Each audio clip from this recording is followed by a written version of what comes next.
Hey guys, so today I'm working on my wife's 2017 Acura RDX. It's a Gen 2 RDX, which they did from, I think it was 2013 to 2018. It's technically a 2.5, or I think it's a TB4 is the model code. So it's the facelift one, which essentially just means it's got the LED headlights and taillights. The interior's got a couple little tweaks. The engine is tweaked a tiny bit, makes it a little bit more horsepower than the early one, but essentially it's the same. And we're going to be doing the 100,000 mile or 160,000 kilometer service, which is essentially your timing belt, obviously water pump, we'll do a coolant flush, serpentine belt, and spark plugs. So yeah, we'll get into that. It's pretty straightforward. It's a single overhead cam V6, 3.5 liter V6. So the timing belt, by all counts, is relatively straightforward. And full disclosure, I am not a mechanic, although I have been working on cars my entire life, mostly German stuff, older German stuff, and fixing up cars and motorcycles for as long as I can remember. My best friends are Red Seal mechanics, so I've had a little bit of back and forth with them, and I will be using the factory Acura service manual in conjunction with a few YouTube videos and whatnot, and forums to get this done. It looks pretty straightforward, some just basic tools you need. Probably the biggest thing will be getting the crank pulley bolt out. I've got a big boy impact and a weighted socket to help do that. The rest of it's, yeah, pretty straightforward. Just make sure you time it right and away you go. So without further ado, I'll show you what we need to do the job, and then we'll dive right in. So here's the stuff you need to do this service. Basically, I got the Gates timing belt kit. So that's your auto adjuster, idlers, water pump, and obviously the timing belt. There's your serpentine belt. That's just the Continental. And this one, there's lots of options for this car. There's a Continental kit, a Gates kit, and Asin kit. I don't know if I'm pronouncing that right. That's probably the OEM one, but they're all good options. I'm going to go ahead and replace the idler and auto adjuster for the serpentine belt as well, because I'm in there. And we got 6 NGK spark plugs. There's the part number. Focus. 93175. 2 jugs of Japanese OEM coolant. I believe this car takes 7 liters, give or take. We'll see how much it actually takes. This is a kit that you'll probably have to get. You can get this off Amazon, but basically it comes with a weighted 19 mil socket for the crank pulley, so that should hopefully help me get it off. And this essentially holds the crank pulley in place so that you can torque it to spec afterwards. You can technically do it without this if you're not too worried about torquing to spec. You don't really need that. And if the impact and socket doesn't take it off, this can help hold it in place while you get a big breaker bar on there to try and break that baby loose. Other things you kind of need but could get away without. Got a little Permatex gray gasket maker here. That would be for the water pump. I'll just put a little extra on the bottom there. And some thread locker. So whether it's Permatex or Loctite, whatever you want, red and blue, a lot of the components do need that. I will try and splice in some photos from the actual service manual as we go along, as well as I'll be putting up on the screen what socket size I'm using and the different torque specs as I go along. The only one that was hard to find was the torque spec for the pulley bolt. I couldn't find anything in the actual service manual, but doing a little hunting online, it sounds like, and again, I'll pull it up, but I think it's 68 foot-pounds and another 60 degrees after that, which is about equivalent to 188 foot-pounds. So first of all, we'll get the car up off the ground. We'll start pulling stuff apart. Yeah, next step, getting it off the ground. I do have these handy quick jacks here. Not a sponsorship by any means. I bought these off Marketplace. I think they're $2,000 new or something. These ones, I think I paid $1,000. I can't remember, but well worth their weight in gold. And basically there's 4 jack points on each corner, behind and in front of the wheels. On the pinch weld, it's kind of folded over. There's a reinforced place to jack. So that's where I'll be jacking this thing up. I'm also going to be putting on summer tires and stuff, so that's why the whole thing's coming off the ground. Just makes things easier. But obviously you can do it with jack stands and just a shop jack. So yeah, let's get going.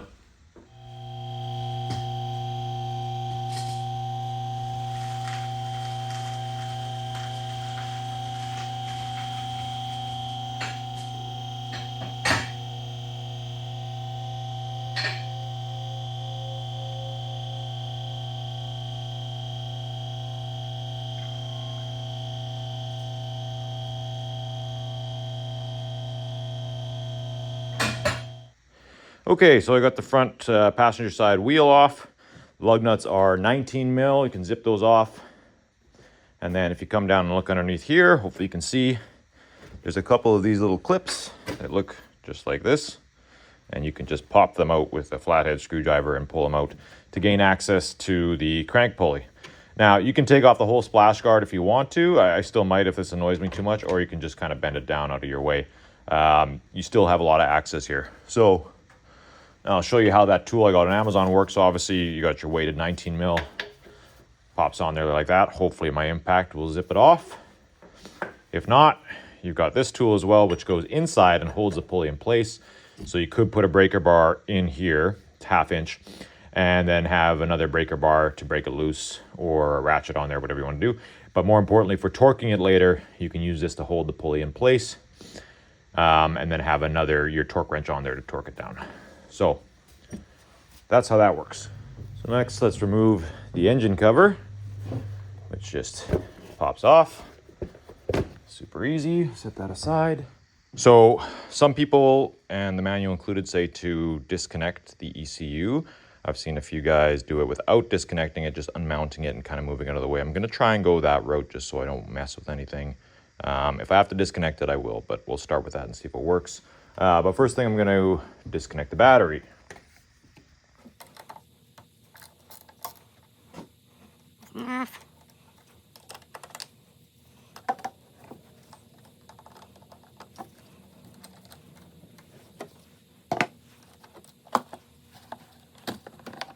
To unbolt this, you're going to have to remove this piece of trim right here, which just pops off. I think I should have some kind of fastener here, which I'm obviously missing. Other than that, it just pops off like so.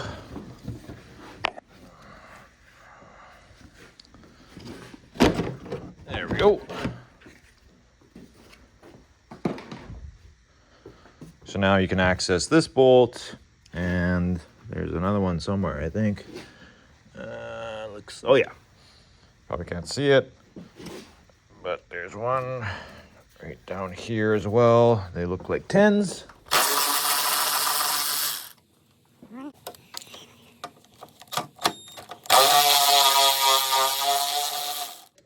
Try not to lose that. Woo!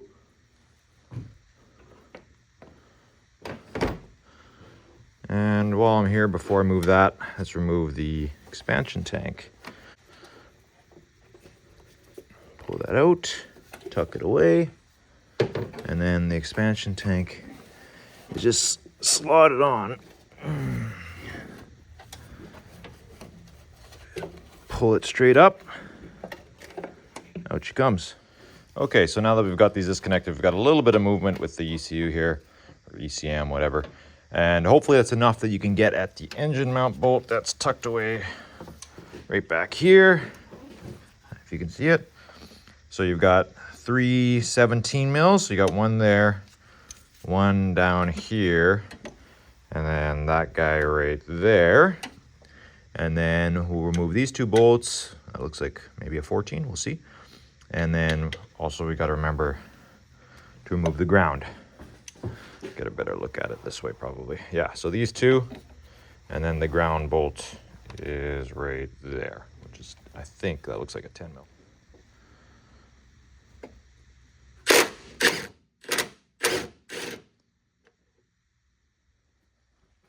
Before I go any further, before I forget, before you remove the engine mount, got to support the engine. So we'll put this jack under there, and with a piece of wood, if I can find one. I'll actually use one of these rubber blocks. Just put a little bit of weight on there to support that. We'll start trying to get off these engine mount bolts. The first one is down here.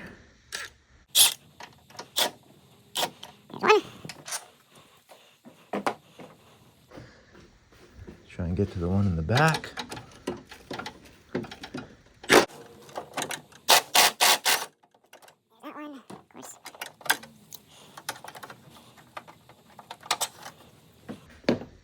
look the same. And then there's one more back here, right there.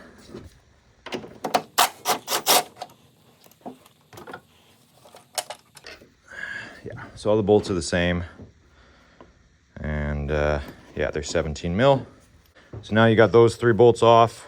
Now you got these 2 here and the grounding strap, and then that whole thing will come out.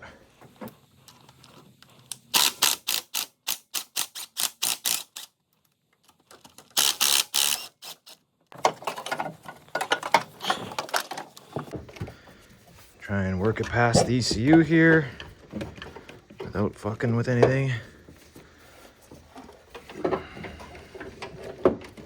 That's the way. Boom. Engine mounts out. Reservoir's out. Now you got easy access to the Serpentine. We are going to have to take off this other piece of the engine mount here eventually, but we'll get to that. So at this point, it would be a good idea to make a drawing of the routing of the Serpentine belt. I believe there is a diagram in the factory service manual. If there is, I'll put a shot of it up here and you can pause and screenshot or whatever you need to do.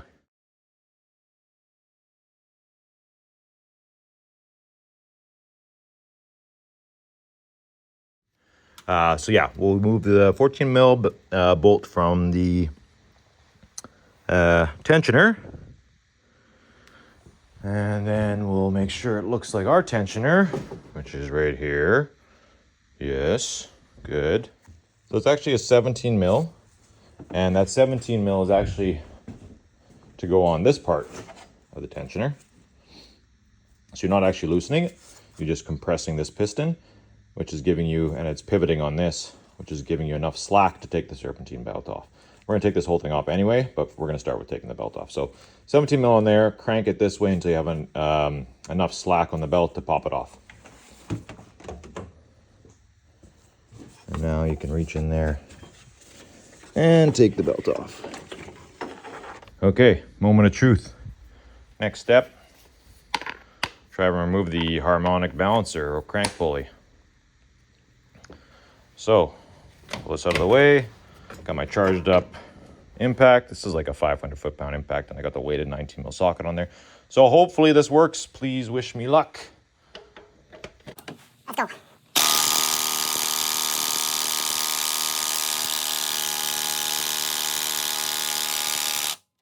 Wow. That did not work. That sucks. All right, take 2. I was having 0 success with my impact. Put some heat on it, that didn't do anything. Tried the breaker bar, no bueno. And plot twist, the starter kick method does not work on this car because it's a push to start car. And as soon as it feels any resistance on the crank, it kills it. So you can't just sit there cranking away the starter. So that doesn't work. So Canadian Tire rental. When got this bad boy, 20 volt brushless DeWalt XR, apparently has 1400 foot-pounds of breakaway torque. So it should slice through this pretty easily, but I don't know. We'll see. Wish me luck.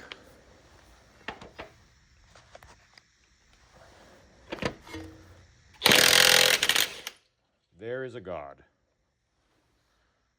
Wow. Okay.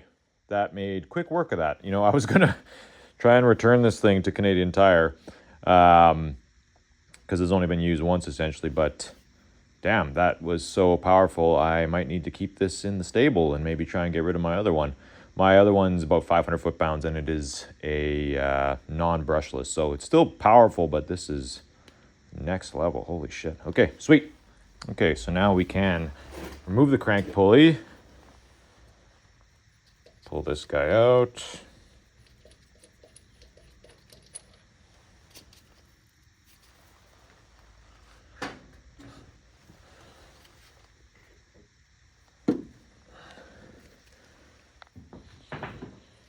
Okay, time to remove the upper timing covers.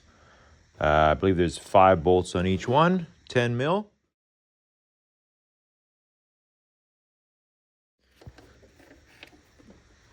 So yeah, they're collared bolts like this, and there should be 5 of them. Just want to show you guys something. I'm taking off the timing covers here. They're mostly straightforward. A couple of them are a little bit harder to get to. They're all 10 mil, they're shouldered. But this back cover has that wiring harness clipped in, so you'll have to pry that out, being careful not to damage it just with a flathead screwdriver. Otherwise, the cover won't come off. So yeah, you'll have to pry that out.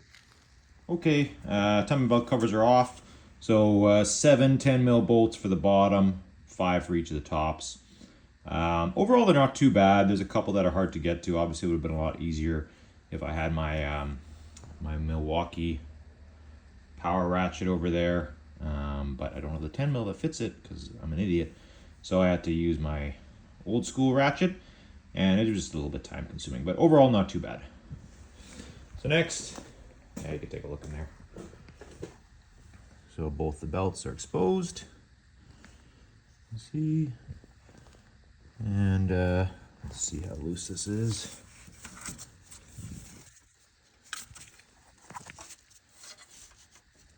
That's actually pretty tight. That's good. Take a look at the bottom. So now we can take this guy off and just be very careful about remembering its orientation. So the lip kind of goes outwards. Take a picture, take a video, whatever you got to do, but the lip kind of goes out. If you have the factory manual, I believe there is a drawing in there as well.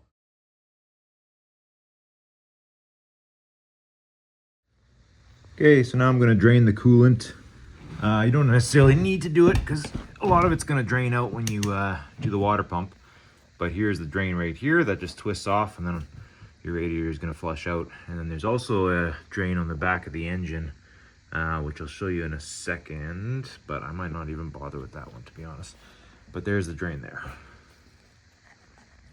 Okay, so here's the drain bolt that I mentioned on the back of the engine block, if you want to drain it that way.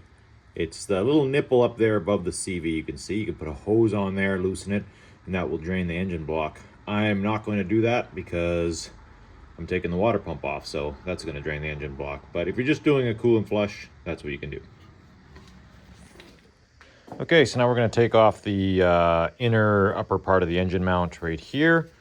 There's 3 bolts, one on the side, one on the inside here, and one on the bottom. They are 14 mil, and they do have Loctite on them, so we'll put some Loctite when we get put them back on, as well as torque them to spec. Let's do it. So just be careful with this one. Don't do what I just did. I learned from my mistakes. I was just zipping it out with my impact, and it went right up against the engine bay there, so that I couldn't get this off, and I couldn't reach back to turn it the opposite way to do it up. So I actually had to jack the engine up a bit just to clear it. So just be careful when you're doing that. Do the last little bit by hand or with a wrench or whatever. Let's try and get those other ones. Okay, so we got them all loose. Like I said, 3 14 mils. You can probably see them all there lined up. Yeah, because they got Loctite, they're a bitch to get out. Well, I shouldn't say that. They're easy to access, but they're tight for a long time before they get loose. So you just got to work at them. If you've got an actual like impacting ratchet, it would probably make quick work of them. But with mine, it's just an M12. It's the cheap Milwaukee one, so it doesn't really have the juice. And then this last bolt, you probably can't see, but it does come up against the firewall, so you have to take it off in the mount. And oh yeah, I forgot, there's one little bolt on top there that you'll have to take off as well. That looks like a 10 mil, so we'll do that now. Okay, there we go. Got it off. Here's the 3 bolts. Like I said, they got Loctite on them. And now we can do our timing. Okay, so first you'll want to put your bolt back in there so that we can set the timing at 19 mil. And then you can see, if you can see, there's a dot there. We need to line it up with the timing mark on the top, which is somewhere there. And clean it right there, that little arrow. And then we got to check and make sure everything's at top dead center on the top. So let's start rotating.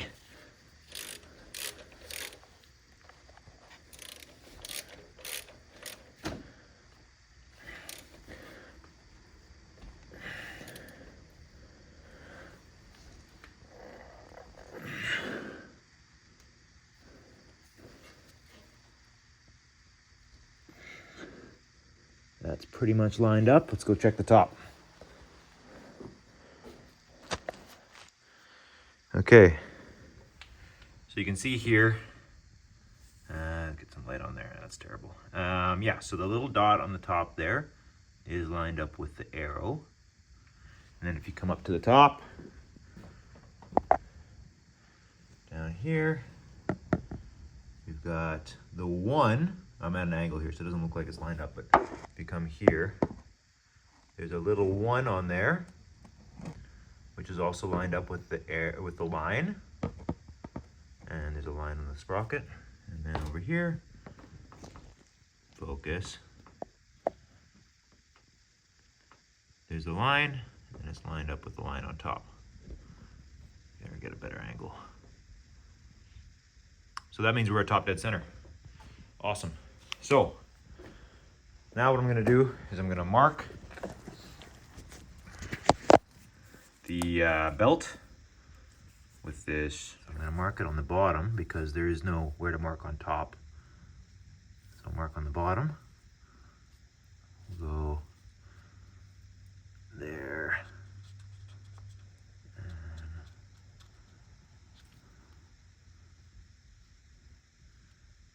And there. A paint pen would probably be better, but I think this will do the trick. And then we'll go up to the top.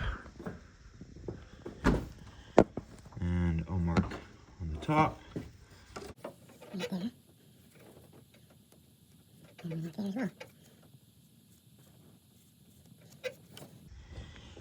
And finally, this one. Okay, so now we're gonna remove the timing belt tensioner, which is right down here. And let's see, timing belt tensioner's there, and the idler pulley is there. There's the old tensioner. Yeah, it's a little bit wet for sure. It's 2 10mm bolts. They're a bit of a pain to get at, but I think getting from underneath is the best.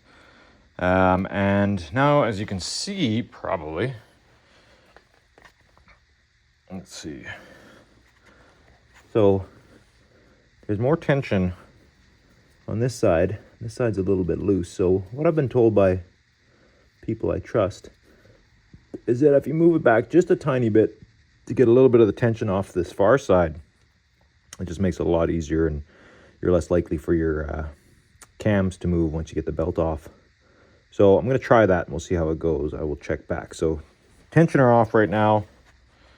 The idler pulley and the auto tensioner pulley are still on there. I'm just going to move it back a little bit just to get some of that tension off, and hopefully it won't move anymore. Let's see what happens. I moved it just a tiny bit, and now I've got a little bit more room to play with on either side. Okay, so here's your idler pulley, the bolt.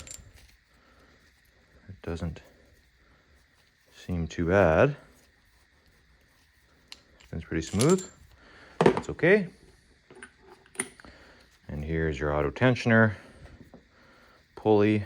There's a collar in the back here, which I think we'll have to reuse. Let's see. Here's our new one. Yeah, we're gonna have to reuse it. So now the belt can come off.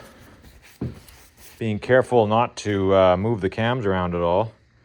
And then we'll get the new one on. Obviously, you know, look at the routing. We'll put the idler on. Well, we'll put both pulleys on and the tensioner before we put the new belt on.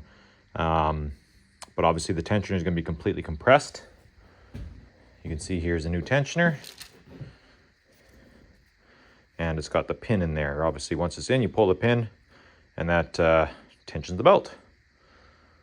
Good. Here's the new idler. Ooh, made in China. Nice. This is a Gates kit, so it should be decent.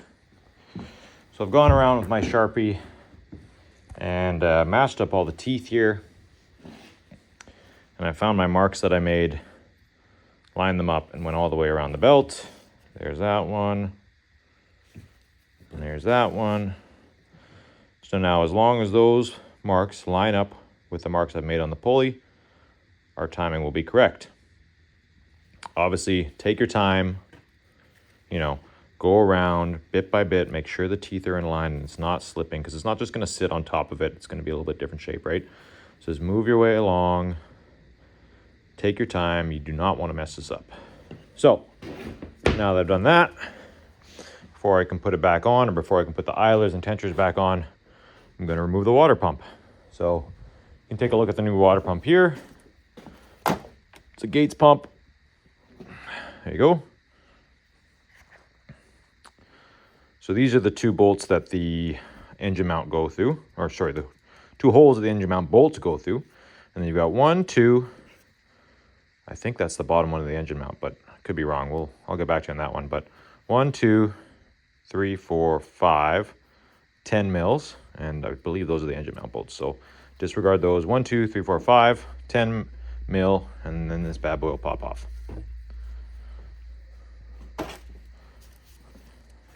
Okay, so the old water pump is out. There it is. Obviously, it made a big mess, so try and get a jug underneath there to catch some of it. Or actually, if you do use that drain, engine block drain that I showed earlier in the video, that would probably make a lot less of a mess. You can put a hose on there and it can go into a bottle. It'll be a lot less coolant in the engine block. Did I say engine bay? Engine block. The engine block drain. And that would probably make less of a mess. So hindsight, I would probably do that. There's the new one, and I'm gonna put a little bit of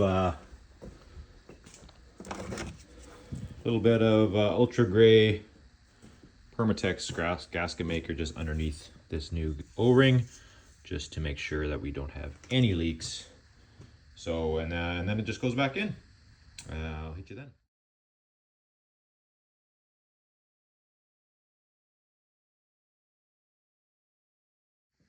Okay, so the water pump is in. 5, 10 mils, if you remember, and the torque spec is 12 Newton meters or 8.8 foot-pounds. Let's torque that down and keep going. Okay, guys, so the tensioner, the new tensioner is in, and the new idler pulley and the tensioner pulley are both in. Make sure you do some red Loctite on the idler pulley and the tensioner pulley.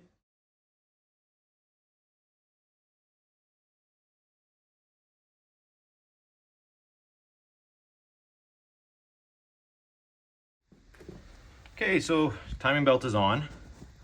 Yeah, so, you know, make sure you got your orientation when you're lining up your lines of the old belt, obviously. It's a little bit tricky to get on. Usually the best way for me, from what I've heard, is to start at the bottom, get it all lined up, and then work your way around the top. If it isn't fully set in the groove on this timing cover, because there's that lip there, if it's hanging over a little bit, sorry, it's out of focus. You're not going to probably get it onto your tensioner. So you got to make sure it's seated in there, otherwise you're not going to have enough room to get your tensioner on there. Yeah, so, you know, you got to fight with it for a little bit, but it wasn't too bad.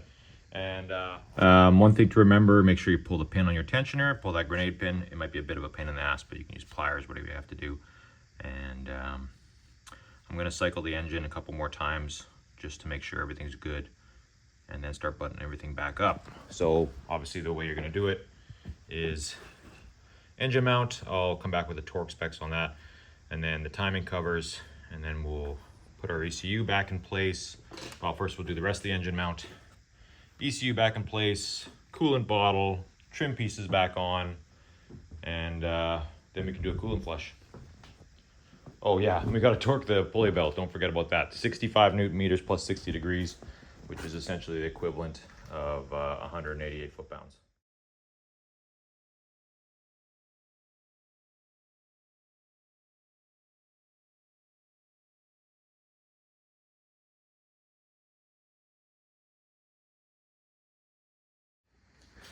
Okay guys, so I ran out of time there and I had to just kind of get to work, but basically last you saw we were putting the timing covers on. It's all those 10 mil bolts. They're a bit of a pain in the ass to get at, but not too bad. And then you put I replaced the idler for the Serpentine. That was 2 bolts. and put the new belt on. Piece of cake. And then it's just your engine mount, which is the 317 mils and the two 14 mils. Those are 47 foot-pounds for those three and 40 foot-pounds for those two. Then it's just bolting the ECU back in place. Hindsight 2020, if I was doing this again, just remove the ECU. It would have been very helpful to have a little bit more room in there, but it is what it is. Live and learn. So then put your trim pieces back on. If you're taking off the splash guard, put that back on. And then it's just a matter of filling up your radiator with coolant. You run the engine until the fans cycle a little bit. Top the radiator back up. Put some coolant in the overflow. And you're good to go. We already started it and ran it. Everything's looking good. It's running good. So that's all she wrote.